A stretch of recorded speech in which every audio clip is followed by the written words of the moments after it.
Nitin ji, US number 1 चल रहा है वर्ल्ड में, जहाँ गाड़ी तेज़ चलाई जा सकती है। पाकिस्तान 44वें नंबर पे है, जहाँ गाड़ी तेज़ चलाई जा सकती है। भारत आज 127वें नंबर पे है, यहाँ आप गाड़ी तेज़ नहीं चला सकते। जहाँ आपकी हाईवे बनाने की रफ्तार इतनी तेज़ चल रही है, गाड़ियों की रफ्तार क्यों नहीं तेज़ हो पा रही है? देखिए, वर्ल्ड बैंक का डेटा कहता है आज भी 11% पूरी दुनिया की जो डेथ है एक्सीडेंट के कारण हमारे देश में हो रही है। लेकिन जी, एक्सीडेंट के मामले में सिचुएशन है हमारा टेंस, कैसे दूर करेगी इसको आर्टिफिशियल इंटेलिजेंस? तो आपका प्लान क्या है? तो पर कोई छोटा सा एक प्यारा सा बड़ा मीठा वाला आरोप लगता है कि आप ड्रीम मर्चेंट हैं। उड़ने वाली बस लाऊंगा, इथेनॉल से चलने वाली स्कूटर होने वाली है, हाइड्रोजन से गाड़ी चलाऊंगा, नदियों में हवाई जहाज उतारूंगा। ऐसा तो नहीं है कहीं आप ओवर प्रॉमिस करते हैं, लेकिन आपकी इच्छाएं बहुत हैं और अंडर डिलीवर होने के चक्कर में डेट के ट्रैप में फंस जाएंगे। टेस्ला आज के समय में लोगों को मोस्ट एडवांस ड्राइविंग एक्सपीरियंस देना चाहती है। आपने ऐसी ऐसी कंडीशन लगा दी कि वो बेचारा घुस नहीं पा रहा है। आपने जो है अपने डिसीजन पे लोगों को हैरानी होती है कि आपने ऐसा फैसला ले लिया, नहीं आने दूंगा, पहले तुमको ये कंडीशन पूरी करनी होगी।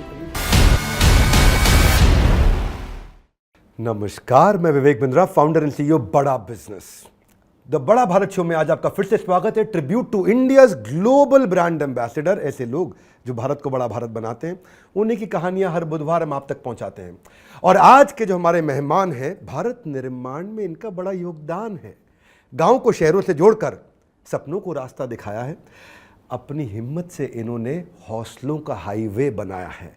हौसलों का हाईवे, इनकी सोच की रफ्तार को कोई नाप ना सके, ऐसा कोई स्पीडोमीटर नहीं।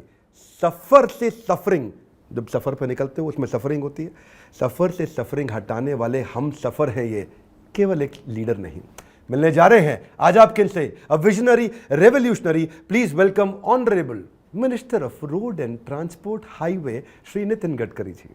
नमस्कार। तो पहले तो सर, आपके स्वागत में मैं इतना मुस्कुराया इसलिए, इतना उत्साहित इसलिए हूँ क्योंकि नॉन पॉलिटिकल चर्चा आज आपसे करने वाला हूँ। और नॉर्मली अगर कोई पॉलिटिकल लीडर होता है तो हमारे सवाल थोड़े तीखे होते हैं। बड़ी कोशिश कर रहा हूँ, आपसे तीखे सवाल कर नहीं पाता हूँ क्योंकि आपका कॉन्ट्रीब्यूशन इतना अमेजिंग है। मीठा सवाल पहला है आपसे। आपको इंडिया हाईवे मैन माना जाता है और बाल ठाकरे आपको रोड करी बुलाते थे, गडकरी की जगह। और एक दिन में 12 किलोमीटर का हाईवे बनता था पहले, और आज मैंने सुना लगभग 38-40 किलोमीटर का हाईवे बन रहा है एक दिन में। 70 साल में 96,000 किलोमीटर बना। पिछले 10 साल में 96,000 किलोमीटर आपने फिर बनाया। आपने एफिशिएंसी लाई। माना तो यही जाता है कि कंस्ट्रक्शन का काम बहुत टेक्निकल है, पर नितिन जी, पढ़ा था हमने, खासतौर से आपने पढ़ा था कॉमर्स और कानून। आपने पढ़ा था कॉमर्स और कानून, फिर कहाँ से आया हाईवे बनाने का जुनून? तो यहाँ से मैं शुरू करना चाहता हूँ, ये हाईवे जुनून की तरह कैसे बनाते हैं आप? जुनून ऐसा हुआ है कि मैं जब मंत्री था, जब 95-2000 में, तो मुंबई में 55 flyover, Worli Bandra sea link project, Mumbai Pune express highway, ये प्रोजेक्ट बनाने का मुझे सौभाग्य मिला। तब हमारे नेता Gopinath Munde ji deputy chief minister थे। तो पहले मंत्रिमंडल में नहीं था, बाद में मैं आया तो उनके पास 2 डिपार्टमेंट खाली थे, एक पावर का और एक रोड का। तो उन्होंने मुझे कहा, तुमको क्या चाहिए नितिन? मैंने बोला, आप जो देंगे वो काम करूँगा। बोले, ये इंद्रौन का उस समय पावर प्रोजेक्ट का लफड़ा चल रहा है, तो मुझे लगता है आप रोड का करो तो ज़्यादा अच्छा है। मैंने, आप जो बोलोगे। तो रोड का दिया। मैं PW मिनिस्टर बना। काम करते करते समय एक दिन टीवी खरीदने के लिए गया, तो टीवी वालों ने, मैंने कुछ नाम नहीं बताया था मैं मंत्री हूँ करके, पर तो उसको पता चल गया कि मैं मंत्री हूँ। तो उसने कहा, अभी नया पीस नहीं है, नया पीस आने के बाद आपको देता हूँ, क्योंकि मैंने इंस्टॉलमेंट पर टीवी खरीदना था। तो उसका नया पीस कभी आया ही नहीं, तो कारण समझ लो आप क्या है। तो फिर मुझे एक बार आया समझ में कि भाई टीवी अगर इंस्टॉलमेंट पे मिलता है तो रोड, टनल और ब्रिज क्यों नहीं मिलेगा। वो आइडिया ने मुझे इंस्पायर किया और देश का पहला BOT PPP project Thane Bhiwandi bypass मैंने बनाया। फिर धीरे धीरे ध्यान में आया कि सरकार में खूब समय लगता है, बाहर से पैसा लेना है तो फाइनेंस का अप्रूवल, इसका अप्रूवल। तो मैंने एक MSRDC करके संस्था बनाई, आज फ्लैगशिप ऑर्गेनाइजेशन है गवर्नमेंट ऑफ महाराष्ट्र की। उन्हें समृद्धि महामार्ग बनाया, तो मैं इसका फाउंडर चेयरमैन हूँ। फिर मैंने तय किया तो वो संस्था बनाई, तो पैसे ही नहीं थे। रिलायंस का टेंडर मैंने रिजेक्ट किया था। हाँ, मैंने, धीरू भाई बहुत नाराज हुए थे जी। तो मैं तब कहते, लोग हंसते थे मुझे कि वो 4 लोगों में लोएस्ट थे, उनको देना था। 3600 करोड़ का था, यानी आज का 40-50 हज़ार करोड़ का। और मैंने कहा, नहीं, हम बनाएंगे। आपने 2000 करोड़ उसमें बचा लिया। 1600 करोड़ में बना, 2000 करोड़ में 20,000 करोड़ बच गए। और उस अनुभव से मुझे लगा कि वे पब्लिक प्राइवेट इन्वेस्टमेंट से रोड, ब्रिजेस, टनल बन सकती है। एक बड़ा डिफ़िकल्ट प्रोजेक्ट आपने किया, मैं वहाँ ध्यान आपका लेके जाना चाहता हूँ। एक तो कुछ सारे नेता कुछ समय के बाद भूतपूर्व हो जाते हैं, आप मेरे लिए अभूतपूर्व हैं। क्यों? मैं इसलिए कहना चाहता हूँ कि क्योंकि आपकी तारीफ पक्ष भी करता है, विपक्ष भी करता है, ये तो पक्का है। उनमें से एक है जोजिला आपका टनल, ये जो है एशिया की सबसे लंबी 14.5 किलोमीटर की और 11,500 फीट की ऊंचाई पे श्रीनगर से लद्दाख को जोड़ती है। और आप जानते हैं कि 3.5 घंटे को उन्होंने 15-20 मिनट का ड्राइव कर दिया। एक तीर से कई निशाने हो गए। मैं देखता हूँ कि आप लोग वहाँ नेशनल बॉर्डर सिक्योरिटी को लाभ हुआ, ट्रैवल टूरिज्म ट्रेड को लाभ हुआ। एक हाउसिंग प्रोजेक्ट बनाने में भी 5 साल लग जाते हैं, आप इतने एम्बिशियस प्रोजेक्ट को 5 साल में बना रहे हैं। मेरे को आपकी एग्जीक्यूशन कैपेबिलिटी आज जाननी है, क्योंकि आप सोचो कि कई सीईओज देख रहे हैं, कई एमएसएमई एंटरप्रेन्योर देख रहे हैं, आपने एमएसएमई मिनिस्ट्री भी ड्राइव करी है। मैं जानना चाहता हूँ प्लानिंग कैसे करते हैं आप, दिक्कतें क्या आती हैं, फिक्स कैसे करते हैं, एग्जीक्यूशन कैपेबिलिटी क्या है। आज आप एक सीईओ कोच की भांति बताइए हमको। देखिए, पहली बात तो ये बड़ा इंटरेस्टिंग उदाहरण है और आप जैसे मैनेजमेंट एक्सपर्ट ने अध्ययन करके ये स्टोरी एक बार नए एमबीए स्टूडेंट को बतानी चाहिए। ये जोजिला टनल का 4 बार टेंडर हुआ। अब ये टनल पहली बार निकली, दूसरे बार निकली, बीओटी में निकली, हर बार ऑब्जेक्शन आए, 4 बार रिजेक्ट हुई। फिर मेरे पास 5वीं बार फाइल आई तो इसकी कीमत आई 12,000 करोड़। तो मुझे लगा इतना क्यों लग रहा है पैसा, इसको कम होना चाहिए। तो दिल्ली में एक एसोसिएम करके ऑर्गेनाइजेशन है, उनके साथ हमने एक 3-4 महीने 6 महीने काम किया, वर्कशॉप हुए, ये हुए। और मैंने एक मेरे एडवाइज़र करके धर्माधिकारी करके हिंदुस्तान कंस्ट्रक्शन कंपनी के एमडी थे, रिटायर्ड हो गए, तो उनको कहा मेरे साथ काम करो। और वो जम्मू कश्मीर में उन्होंने बहुत टनल बनाई, मुंबई पुणे हाईवे पे बनाई, वर्ली बांद्रा सीलिंग प्रोजेक्ट उनने बनाया था। मेरा बड़ा उनका विश्वास था उनके ऊपर, और उन्होंने वो भी जोड़ दिए, फिर हमारे अधिकारी जोड़े, सब ने मेहनत की। मैंने कहा क्वालिटी ऑफ कंस्ट्रक्शन को इम्प्रूव करना है और कॉस्ट ऑफ कंस्ट्रक्शन कम करना है। Technology, technical qualifications, financial qualification, मैंने खुद इंटरेस्ट लिया। हमारे लोगों ने मेहनत की, सब ने, कोई मेरे अकेले के कारण नहीं हुआ। और आपको ताज्जुब होगा, वो सब टेक्नोलॉजी ये वो करके हमने टेंडर निकाला। और आपको मुझे बताते हुए खुशी हो रही कि हमने देश के 6,000 करोड़ बचाए, यानी 12,000 करोड़ की टनल अब 5,600 करोड़ में बन रही है। करीब 55 to 60% काम हो गया है। अगले 1.5-2 साल में काम पूरा होगा। और जहाँ 4.5 घंटे लगते थे, वहाँ कम से कम 4.5 नहीं 6 से 7 घंटे लगते होंगे, क्योंकि वो बहुत कठिन है, ट्रैफिक जाम ही रहता था, वहाँ लोगों को बहुत तकलीफ होती थी। वहाँ अब 20 मिनट में लोग निकल जाएंगे, 20-25 मिनट। बहुत बधाई, 6,000 करोड़ आपने बचाए। नॉर्मली किसी मिनिस्टर से मिलते हैं तो मन में रहता है पता नहीं कितने पैसे बेकार हो गए। अब मैं देखो, एक तो ये है, आप एक मूवी आई थी RRR, आपने नाम सुना होगा, आप भी हमारे देश के RRR हैं, है नहीं? रोड रिफॉर्म और रिकॉर्ड, जो कई रिकॉर्ड आपने, दिल्ली मुंबई एक्सप्रेसवे का मैंने सुना आपने रिकॉर्ड बनाया, 4 लेन का 2.5 किलोमीटर आपने जो है 1 दिन में बना दिया। मैंने सुना 75 किलोमीटर का कंक्रीट रोड आपने 5 दिन में तैयार कर दिया। 100 घंटे में आपने 50 किलोमीटर का सड़क बना दिया, चारकोल डालने का रिकॉर्ड बनाया। हमने भी 11 विश्व रिकॉर्ड बनाए हैं, तो मैं थोड़ी अपनी भी तारीफ़ कर लेता हूँ बीच बीच में। आपने जो एक कमाल का काम किया, इसके लिए बहुत तारीफ़ होनी चाहिए। लेकिन एक आपसे प्रश्न भी है, पेट्रोलियम के डिलेड प्रोजेक्ट 86 हैं, अगर रेलवेज के देखें 115 है, पर हाईवेज के अगर हम देखते हैं 402 प्रोजेक्ट इस समय डिले चल रहे हैं। और रिकॉर्ड के चक्कर में आप हमारे एफिशिएंट मिनिस्टर हैं, कहीं रफ्तार कम तो नहीं हो रही है। तो ये 402 जो प्रोजेक्ट डिले हुए हैं, उसके पीछे कारण क्या है? देखिए, पहली बात तो ऐसी है कि ये प्रोजेक्ट डिले नहीं हुए हैं। हमारे यहाँ क्या होता है, कंप्लीटेशन सर्टिफिकेट देने में प्रोजेक्ट पूरा होने के बाद में भी 6-6, 8-8 महीने लगते हैं। अभी एक छोटा सा बल्ब भी नहीं लगाया उसने, तो भी उसको कंप्लीटेशन सर्टिफिकेट नहीं मिलता। कभी फॉरेस्ट के कारण छोटा अटक जाता है, कोई रेलवे के कारण अटकता है, कोई थोड़ा अतिक्रमण है, कोई कोर्ट के केस में एक छोटा सा पार्ट फंस जाता है। तो मैंने इसका रिव्यू किया है, इसमें से सीरियसली प्रॉब्लम के प्रोजेक्ट 100 के अंदर है, और बाकी प्रोजेक्ट वो अभी वो व्याख्या हमको बदलनी पड़ेगी, तो वो उसमें से वो कम हो जाएंगे। मैं जब मंत्री बना तो 406 प्रोजेक्ट 3,85,000 करोड़ के अटके हुए प्रोजेक्ट हैं, जो विरासत में हमको मिले। और उसको दूर करने के लिए मैं मेरे ऑफिस में नीचे में एक हॉल था, रात को 12-12 बजे तक कंसल्टेंट, कॉन्ट्रैक्टर, ऑफिसर्स और बैंकर्स और हम सब लोग वैसे बैठते थे। मैं आपको इस बात की मुझे बहुत खुशी है कि हमने हिंदुस्तान की बैंकों को 3 लाख करोड़ के एनपीए से बचाया, और हमने प्रॉब्लम सॉल्व किए। कुछ जगह कॉन्ट्रैक्टर रिप्लेस किए और कुछ टर्मिनेट भी किए, जो कुछ भी करके नहीं हो सकता था वो टर्मिनेट किया। और निश्चित रूप से आज परिस्थिति ऐसी है कि 90% लैंड एक्वायर्ड किए बिना हम प्रोजेक्ट अवार्ड ही नहीं करते। फिर भी कहीं ना कहीं ऐसा होता है कि करते करते कोई कोर्ट में जाता है, कोई स्टे लाता है, किसी का पेट्रोल पंप होता है, किसी के अतिक्रमण होते हैं। अब हर व्यक्ति को अधिकार होता है। तो पहली बात तो ये है कि क्वालिटी ऑफ कंस्ट्रक्शन को इम्प्रूव करना और कॉस्ट ऑफ कंस्ट्रक्शन को कम करना। पर मैं ये देख रहा हूँ IMF ने एक रिपोर्ट लेकर के आया 2022 में, वो कहता है speed of transport ranking. Nitin ji, US number 1 चल रहा है वर्ल्ड में, जहाँ गाड़ी तेज़ चलाई जा सकती है। पाकिस्तान 44वें नंबर पे है, जहाँ गाड़ी तेज़ चलाई जा सकती है। भारत आज 127वें नंबर पे है, यहाँ आप गाड़ी तेज़ नहीं चला सकते। जहाँ आपकी हाईवे बनाने की रफ्तार इतनी तेज़ चल रही है, गाड़ियों की रफ्तार क्यों नहीं तेज़ हो पा रही है? देखिए, ये भी बड़ा इंटरेस्टिंग विषय है, ये बड़ा डिबेटेबल और कंट्रोवर्शियल विषय है। एक AG ऑफिस में बड़े डायरेक्टर थे, तो एक बार नागपुर में मेरी मुलाकात हुई। बोला, गडकरी जी, मैं आपका बड़ा एडमायर हूँ, पर इस देश के एक्सीडेंट के लिए आप जिम्मेदार हैं। तो मैंने कहा, ऐसा क्यों हुआ? बोले, आप रोड अच्छे बना रहे हैं, इसके कारण एक्सीडेंट हो रहे, स्पीड बढ़ रही है। तो मैंने बोला, आप मुझे सुझाव दो, मैं खोदने का काम करूँ क्या? एक एक रोड पे गड्ढे बनाता हूँ ताकि गाड़ी भी ऐसी 10 किलोमीटर की स्पीड से जाए। पहली बात तो ऐसी है कि देश में अब अभी तक स्पीड के बारे में हमारे डिपार्टमेंट में भी कंट्रोवर्सी थी।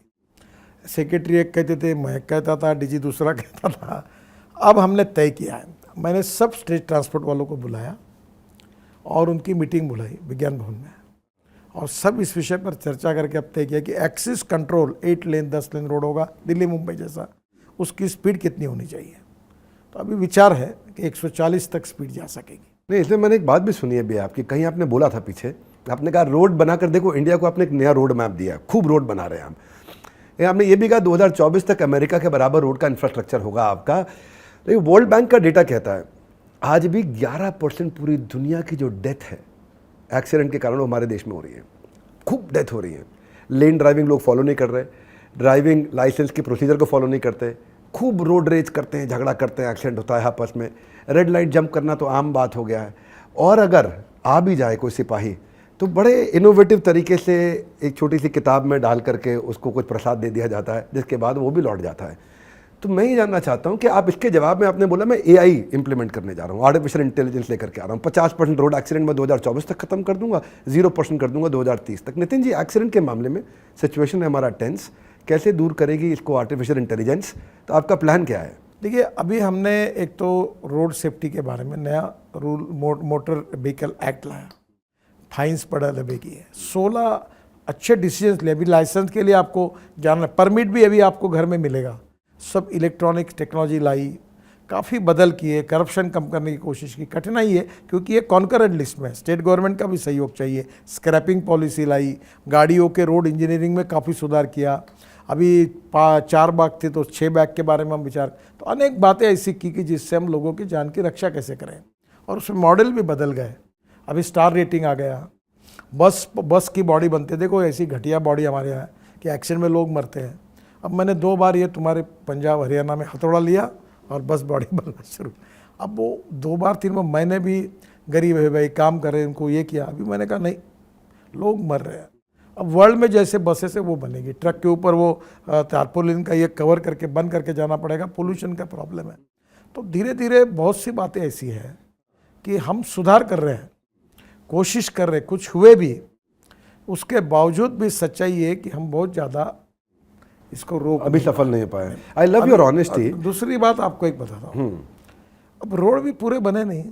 अभी दिल्ली के आजू बाजू में 65,000 करोड़ के काम कर रहा हूँ, इसको और 1-1.5 साल लगेगा। अभी तो आप देख रहे, वो तो न्यूज़ रील है, असली फिल्म शुरू होना और बाकी है। बहुत खूब, बहुत मोदी जी के नेतृत्व में हम जो काम कर रहे हैं और जो अभी आने वाले समय में पूरे होंगे, 2024 के पहले हम अमेरिका के जो रोड्स है उसके स्टैंडर्ड्स के बराबर होंगे, ऐसा हमारा उद्दिष्ट है, और हम निश्चित रूप में इसमें कामयाब होंगे। आपको एक ही बात बताऊं, आप बिहार जाओ, यूपी जाओ, अरुणाचल जाओ, मेघालय जाओ, त्रिपुरा जाओ, नागालैंड जाओ, कश्मीर जाओ, कहीं भी जाओ और किसी को भी पूछो, आपको एक भी आदमी ऐसा नहीं मिलेगा कि जो ने कहेगा रोड बहुत।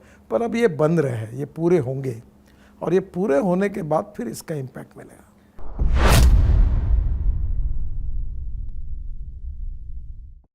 मैंने सुना तिरुपति से आप 5 ट्रक कटे हुए बाल मंगाते हैं, उसका क्या करते हैं? एक मैंने सुना कि आपने कहा कि दिल्ली के आसपास 3 कूड़े के पहाड़ आप खत्म कर देंगे।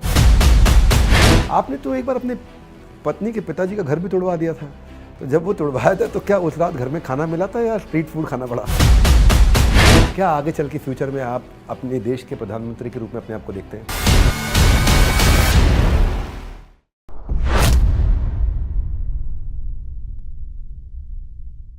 एक मेरा पर्सनल फेवरेट प्रोजेक्ट है जो आपने एग्जीक्यूट किया अभी, जिससे मुझे खुशी भी बहुत हुई।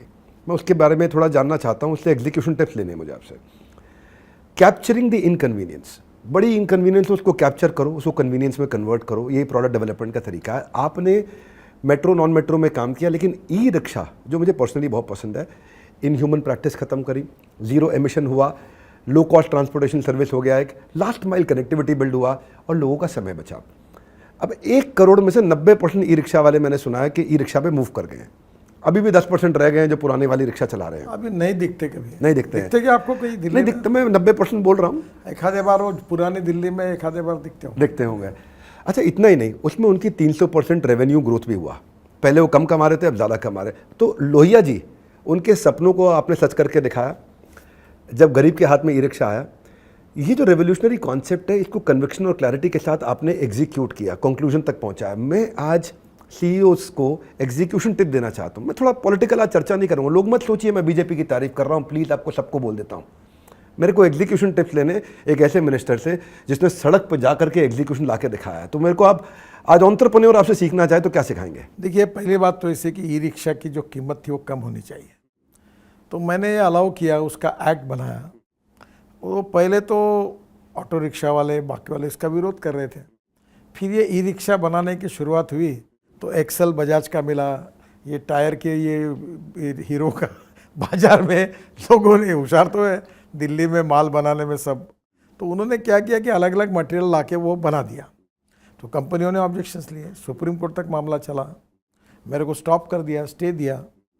तब मैं एक आर्गूमेंट मैंने हमारे एडवोकेट को कहा था कि महात्मा गांधी जी ने एक बात कही है कि जब तुम कोई निर्णय गरीबों के हित में करते हो, गरीबों को न्याय करने के लिए करते हो, तुमको अगर कानून तोड़ना होगा तो जरूर तोड़ो। ये भले हो गए इनके पार्ट्स, कोई इनकी बपोती थोड़ी है। उन्हीं ISI स्टैंडर्ड के उसको जोड़कर अगर वो रिक्शा बनाते हैं तो गरीब के लिए है। अगर मैं इसको इसको करूँ तो वो आज 80,000 की रिक्शा 1.5 लाख 2 लाख की होगी, तो गरीब कहाँ से देगा, वो कहाँ से कमाएगा? और ये ई कार्ट और ई रिक्शा है, कोई भी मार्केट का स्टैंडर्ड ISI का पार्ट यूज़ करके बना सकता है, इस कंपनी का माल वापर सकता है जो मार्केट में है। और मैंने उसके बारे में टेस्टिंग सिस्टम की, सिंपल किया, लाइसेंस। अभी मैंने दिव्यांगों को ई रिक्शा का लाइसेंस देने के लिए नियम शिथिल कर दिया। मैंने कहा एक ही देखो कि उसकी आंखों की साइड क्या है, उसको जज करो। हाथ पैर टूटे होंगे करके, पर आँख अच्छे है ना, उसको लाइसेंस क्यों नहीं देते हो? महिलाओं को लाइसेंस दो। अभी नागपुर में मैं 100 रिक्शा को बांट रहा हूँ। मैंने कहा बिल्कुल नहीं, ये रोजगार का साधन है। आप एफिशिएंट मिनिस्टर है। फंड्स की दिक्कत आई तो आप चाहे सागरमाला हो या आपका भारतमाला प्रोजेक्ट है और आपका या पर्वतमाला जो प्रोजेक्ट है, इन सब के लिए आपने एक फंड शुरू किया जिसको इंफ्रास्ट्रक्चर इन्वेस्टमेंट ट्रस्ट 8% के आसपास रिटेल इन्वेस्टर को मिल जाता है। 8,000 करोड़ रुपए आपने अक्टूबर 2022 में मैंने सुना आपने रेज किया। पीछे आपने बता ही दिया कि आपने MSRDC को रिलायंस वाला प्रोजेक्ट लेके दे दिया, वहाँ आपने 1600 करोड़ रुपए देश का बचाया। पर ये करते वक्त एंटरप्रेन्योरशिप एक तरफ है, आप काम किससे करा रहे हैं? ब्यूरोक्रेट से करा रहे हैं।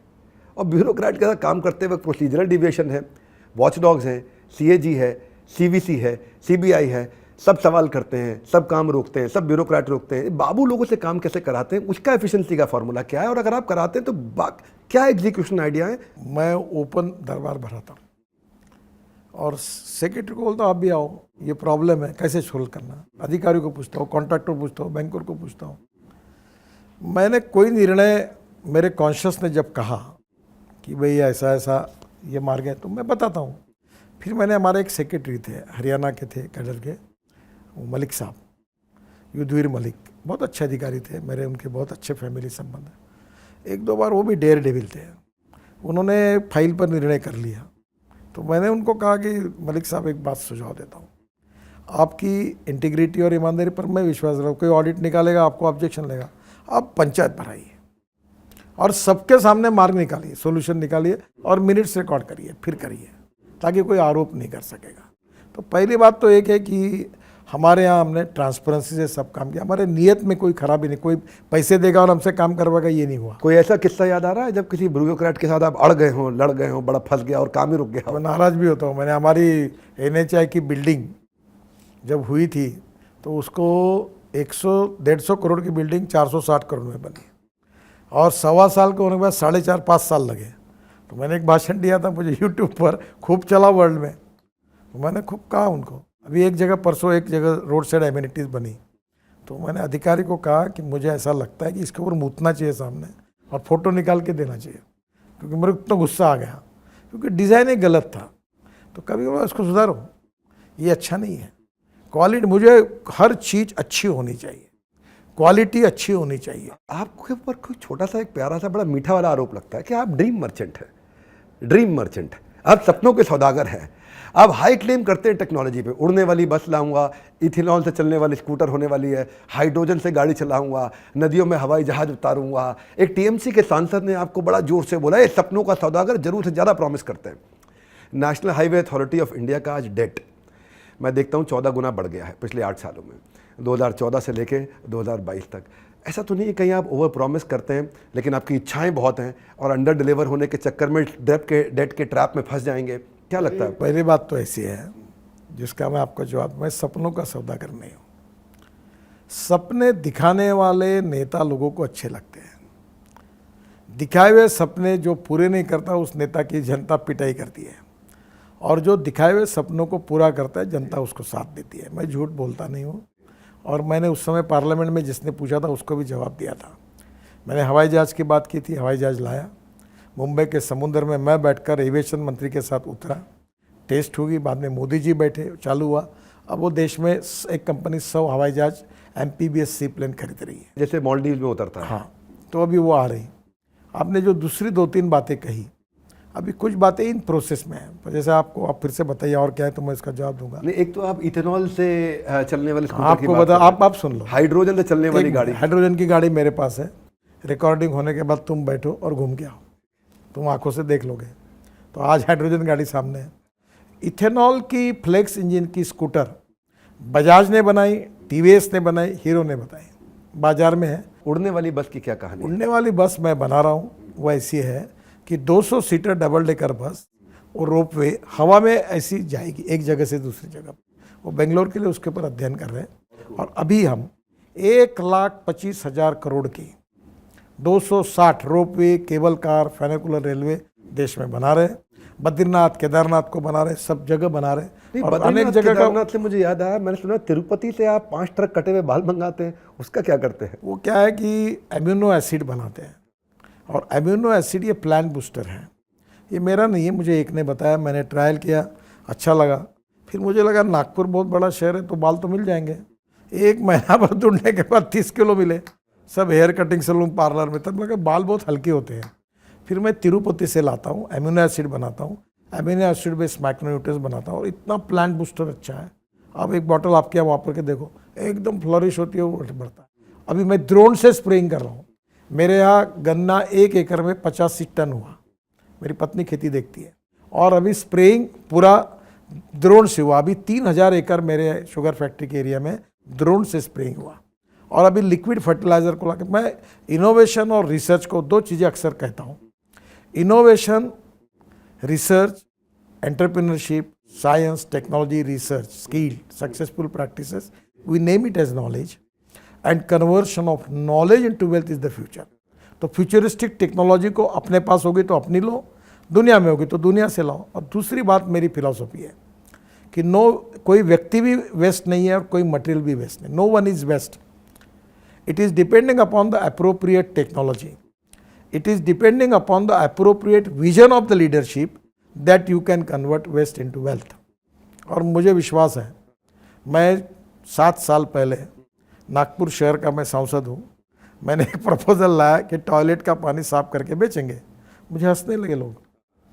आज हम 7 साल से पानी बेच रहे हैं, 300 करोड़ हमको साल के मिल रहे हैं। हम महाराष्ट्र सरकार के पावर जनरेशन कंपनी को देते हैं और पानी, टॉयलेट का पानी बेचकर 300 करोड़ मिलते हैं। बहुत खूब। ये वेस्ट इनटू वेल्थ के सारे प्लान। एक मैंने सुना कि आपने कहा कि दिल्ली के आसपास 3 कूड़े के पहाड़ आप खत्म कर देंगे। कर देंगे। पानीपत से दिल्ली तक एक्सप्रेसवे में आपने 20 लाख टन कूड़ा इस्तेमाल किया। ये UR2 जो है, मैंने अभी जिसका उल्लेख किया था आपको कि ये चंडीगढ़ से आते समय ये दिल्ली का रिंग रोड है, इसमें 20 लाख टन कचरा अंदर डाला है। आपने अहमदाबाद में भी, डोलेरो अहमदाबाद में 20 लाख टन डाला। और मैं अभी एक पॉलिसी बना रहा हूँ कि सब देश में जितनी म्यूनिसिपल वेस्ट है वो अंदर डालो इसमें, कचरे में, तो उसमें इन्वायरमेंट बचेगी। कि पराली का झगड़ा कब खत्म हो जाएगा? सर रहेगी नहीं सर पराली। अभी 135 प्रोजेक्ट, 5 टन पराली से 1 टन बायो CNG या बायो LNG बनता है। वो प्रोजेक्ट शुरू है, 28 चालू हो गए। इससे पोल्यूशन पर इम्पैक्ट आपको मैं आज बताता हूँ, आप मेरी याद रखना। आज जैसे ये जो राइस अपना ये जो है ना फ्लैश पावर प्लांट की, एक समय सुप्रीम कोर्ट ने निर्णय दिया कि पावर प्लांट अपने पैसे से पहुंचा के देगा ट्रांसपोर्ट का। अब झगड़े हैं, हमारे काम इसलिए अटके हुए कि हरियाणा सरकार फ्लैश नहीं दे रही, पैसे मांग रही उसकी। अब मैं आपको बताता हूँ, ये जो पराली है 5 साल के अंदर पराली के झगड़े होंगे। पराली से CNG बनेगा, पराली से इथेनॉल बनेगा, पराली से बिटुमेन बनेगा और ऐसे हजारों उद्योग गांव-गांव में बसेंगे। मैं सबको फिर से याद दिला देता हूँ, पॉलिटिकल इंटरव्यू नहीं है। आप ज़रूर एक सम्मानित पॉलिटिकल पार्टी से, उसकी कोई चर्चा नहीं हो रही है, मेरी चर्चा हो रही है अब आपसे टोल प्लाजा पे। 2019 में 8 मिनट लगते थे। मैं पूरी तैयारी के साथ आया हूँ आपसे मिलने के लिए, और कहीं आज बिजनेस टिप्स लेके जा रहा हूँ आपसे। 2021 में 47 सेकंड हो गया, 8 मिनट का। टोल की प्रॉब्लम पे दिया आपने अटेंशन। अब 47 मिनट का 10 सेकंड होगा। 47, अच्छा। सैटेलाइट बेस GPS सिस्टम लगाने की बात है, अभी काम शुरू है। मैंने सुना है 2023 तक आप अंत कर देंगे, टोल प्लाजा रहेगा ही नहीं, ऐसा कुछ कह रहे हैं आप? टोल रहेगा सर, पैसा देना पड़ेगा, इसका गलत अर्थ निकलता है। केवल टोल नाके नहीं रहेंगे, लोग नहीं रहेंगे, कोई अड़ाएगा नहीं। आपकी गाड़ी जाएगी, सामने एक इलेक्ट्रॉनिक का चिप रहेगी, वो या GPS सिस्टम होगी, वो बराबर ट्रैक करेगी आप कहाँ से आए, कहाँ से गए, और नंबर प्लेट का फोटो होकर उस पर भी आ जाएगा। आपके बैंक अकाउंट से जितना किलोमीटर आपने यूज़ किया उतना पैसा कट जाएगा। और वेटिंग टाइम नहीं के बराबर, 10 सेकंड होगा, 5 सेकंड होगा। रखना थोड़ी स्पीड कम करना, और एक कैमरा कितनी भी स्पीड में होगा तो इमेज कैच कर लेगा। अच्छा, एक समस्या भी मैं देखता हूँ, आपकी छवि एक टेक राजनेता की तरह है, बिल्कुल टेक सेवी, लेकिन दुनिया के सबसे बड़े टेक इनोवेटर इलॉन मस्क, उनको आप भारत में घुसने नहीं दे रहे हैं। टेस्ला आज के समय में लोगों को मोस्ट एडवांस ड्राइविंग एक्सपीरियंस देना चाहती है। आपने ऐसी ऐसी कंडीशन लगा दी कि वो बेचारा घुस नहीं पा रहा है। आप अगर एप्पल का एग्जांपल देखो, भाई उसने भी टेस्ट किया, वो भी आया, बाद में अपना प्लांट लगाया। आज मैं समझता हूँ 2026 तक दुनिया का 50% आईफोन भारत में बनने वाला है, लिटिल मोर देन चाइना। अगर टेस्ला भी आ जाए और उसकी शुरुआती कम से कम $1 बिलियन का इन्वेस्टमेंट आएगा, कंपनी इतना पैसा इन्वेस्ट करेगी, पायलट भी करेगा। आपने जो है अपने डिसीजन पे लोगों को हैरानी होती है कि आपने ऐसा फैसला ले लिया, नहीं आने दूंगा, पहले तुमको ये कंडीशन पूरी करनी होगी। देखो, पहली बात तो आप समझ लो, वर्ल्ड में ऑटोमोबाइल मैन्युफैक्चरिंग में हमारा नंबर 4था था, अब हमारा 3रा हुआ है। पहले नंबर पर है चाइना, दूसरे नंबर पर USA, तीसरे नंबर पर इंडिया और चौथे नंबर पर जापान हुआ है। हमारी ऑटोमोबाइल इंडस्ट्री का साइज 7.5 लाख करोड़ है, उसमें 50% एक्सपोर्ट है। वर्ल्ड के पूरे ब्रांड हमारे यहाँ उपस्थित हैं, मैं उसका मंत्री हूँ, और ये इंडस्ट्री को 5 साल में 15 लाख करोड़ की करना है, एक्सपोर्ट को बढ़ाना है। अब इलेक्ट्रिक पर ट्रैक्टर, गाड़ियाँ, इक्विपमेंट, मशीनरीज, कंस्ट्रक्शन, सब भारत ये वर्ल्ड का नंबर 1 का मैन्युफैक्चरिंग सेंटर 5 साल में बनाना है। टेस्ला को क्यों नहीं आने दे रहे? सर, पहली बात ऐसी है कि टेस्ला का स्वागत है, वो आए। उन्होंने जो कहा कि हम लोग चाइना में गाड़ी बनाएंगे और इंडिया में बेचेंगे और हमको कंसेशन चाहिए, तो हमने इतना ही कहा कि आपको अगर कंसेशन चाहिए तो इंडिया में बनाओ और कंसेशन लो। चाइना में बनाकर इंडिया में ट्रेडिंग करना केवल गाड़ी लाके, उस पर नहीं मिल पाएगा। पायलट भी नहीं करने देंगे? नहीं, कौन बोलता है पायलट करने दो, इंटरेस्ट आ जाएगा तो सर। आज एक मुझे बताइए, इलेक्ट्रिक गाड़ियों के लिए वेटिंग लिस्ट है। BMW की इलेक्ट्रिक है, मर्सिडीज ने निर्णय किया, आज मर्सिडीज वर्ल्ड की बड़ी कंपनी है, मैंने उनकी लॉन्च की अभी इलेक्ट्रिक की गाड़ी। उन्होंने कहा इसके बाद इलेक्ट्रिक ही बनाएंगे। इलेक्ट्रिक के ट्रक आ रहे हैं, इलेक्ट्रिक की ऑटो रिक्शा आ रही, इलेक्ट्रिक की स्कूटर आ रहे हैं, 400 स्टार्टअप है जो इलेक्ट्रिक स्कूटर बना रहे हैं, और बजाज, TVS, हीरो का 50% प्रोडक्शन एक्सपोर्ट हो रहा है। आप अक्सर अपनी सक्सेस का श्रेय अपनी धर्मपत्नी को देते हैं, उनकी आप बहुत तारीफ करते हैं, पीछे बोला भी कि खेती का काम भी बिजनेस आपके साथ मिलकर संभाल रही है। आपने तो एक बार अपने पत्नी के पिताजी का घर भी तोड़वा दिया था, तो जब वो तोड़वाया था तो क्या उस रात घर में खाना मिला था या स्ट्रीट फूड खाना पड़ा? एक रामटेक करके तालुका प्लेस है, वहाँ एक राधा करके अभी हमारे भारत सरकार में ही वो एसडीओ थी पहले। तो वो क्या हुआ कि गांव के अंदर से रोड था, मैं पीडब्ल्यू मिनिस्टर था, तो रोड बड़ा करना था, सबके घर जा रहे थे, तो मेरे ससुर का भी जा रहा था। तो उस समय कांग्रेस के एक एमएलए थे, उनको लगा कि गडकरी कैसे करेगा, वो विरोध कर रहे थे, स्टेटमेंट दे रहे थे मेरे खिलाफ। तो उनको लगा कि इनके ससुर का घर जाके तो करेंगे। तो मैंने एक बार वो आई इरादा, तो मैंने कहा रोड बनाओ। बोले सर आपको पता है कि भाभी जी के पिताजी का बना, मतलब चुने की रेस पाड़ो, कांग्रेस बीजेपी हिंदू मुसलमान जो भी होगा सब तोड़वा दो। उसने तोड़ डाले। फिर मेरे पत्नी ने कहा कि आप तोड़ने के पहले बताते तो हम ही तोड़ देते थे, आपने बताया तक नहीं। मतलब मेरे से रह गया।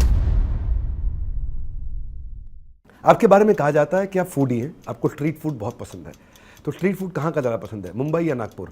मुंबई का। गडकरी जी खुद को सोशल वर्कर मानते हैं, पॉलिटिशियन? Social worker. आपके हिसाब से बेहतर प्रधानमंत्री कौन रहे हैं, वाजपेयी जी या मोदी जी? दोनों भी अच्छे रहे हैं और दोनों ने ही देश के विकास के लिए बहुत बड़ा योगदान दिया है। पर्सनल लाइफ से आप गाने सुनना बहुत पसंद करते हैं, कोई फेवरेट गाना? आनंद, सब गाने सुनता हूँ, गुलाम अली भी सुनता हूँ, जगजीत सिंह को भी सुनता हूँ। अभी कोई फेवरेट गाना?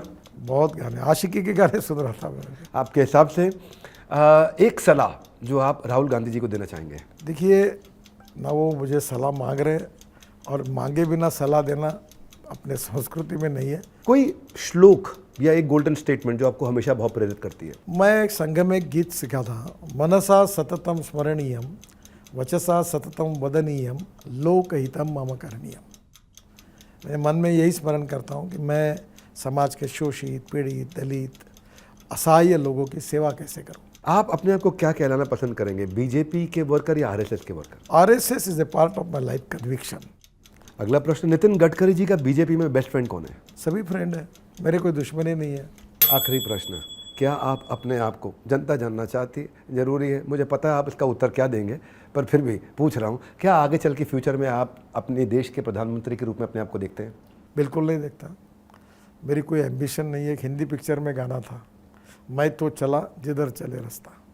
मेरी औकात और हैसियत से मेरे पार्टी ने बहुत ज़्यादा दिया है और मैं अपने इसमें खुश हूँ। और मैं अपने आपको, शायद आप लोगों को पता नहीं होगा, मैं 80% समाजकारण, राजकारण नहीं करता। मैं बहुत सेवाओं के काम करता हूँ, गरीबों में काम करता हूँ। मैंने अभी हमारी जो वयश्री योजना थी उसमें 40 करोड़ रुपए का साहित्य 40,000 दिव्यांगों को बांटने का काम किया। मैं वाटर कंजर्वेशन में काम करता हूँ। मुझे एग्रीकल्चर साइंस के लिए 4 डिलीट मिली है। तो मैं गांव, गरीब, मजदूर और किसान, इनके लिए काम करता हूँ। अटल बिहारी वाजपेयी और जॉर्ज फर्नांडिस को अपना आइकॉन मानता हूँ और विशेष रूप से गाँव में काम करता हूँ। मैं करते रहता हूँ, मेरी क्षमता मर्यादित है, पर जितना मेरा घर परिवार में, कोई साधु नहीं, कोई सन्यासी नहीं हूँ, घर परिवार को संभाल कर देश के लिए, समाज के लिए, गरीब के लिए जितना कुछ कर सकता हूँ लाइफ में करना चाहिए। यही हमारा संस्कार है। मैं करने की कोशिश करते रहता हूँ। जिसने अच्छा कहा उसका भी भला, नहीं कहा उसका भी भला।